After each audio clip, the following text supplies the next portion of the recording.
Well, this is the last week of Marketing 421. Our last question is kind of interesting. I want to spend a couple minutes just clarifying that question and giving you some ideas of what you might want to think about as you answer that question. First of all, remember, there's always someone with a lower price out there someplace. This question is about value. So what is value? Who determines value, and why is value important in the purchasing process? It also says answer question number 2. Make sure you address all the aspects of that question. Make sure you understand what is a channel conflict. In fact, you probably should define a channel conflict. Be sure you know that there are multiple channels in use at Evo. There clearly are multiple channels in use. And channel conflicts are real because stakeholders do not always agree on the process for growth. Every stakeholder wants what's best for him or her, or his or her company. And because of that, the channel conflicts are going to be, in some cases, fairly severe. How do you identify channel conflicts if you're the manufacturer or master retailer? Is it possible to make everyone happy? How do you work to keep everyone happy? Remember, there are pricing strategies at play here, and pricing strategies are not from this chapter. Pricing strategies are from chapter 19 and probably come into play in this conversation on channel conflicts. Is there more than one pricing strategy in play at Evo? Why would that be?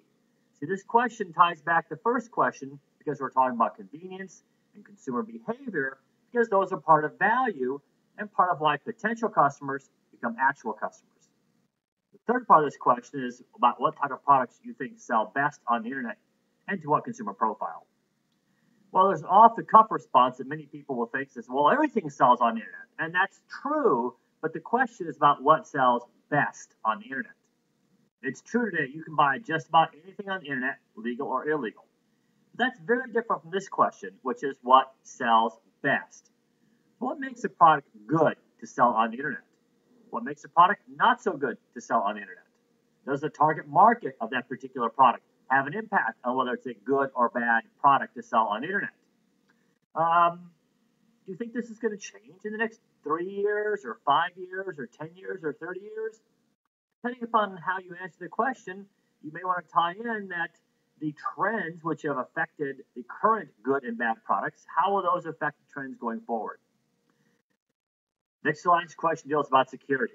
Now, having just had a father's friend in the past few days have his identity stolen, and having had my own personal debit card stolen twice, at least once, clearly off an internet site, this is a pretty relevant question for a lot of people. So is security and privacy a widespread issue, or did I have bad luck?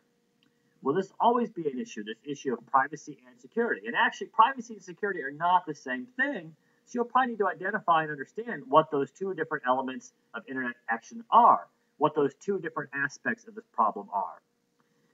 Are there some target markets that are more sensitive to privacy and or security issues? Again, those are two separate issues. And is the news media helping or hurting in both of these issues?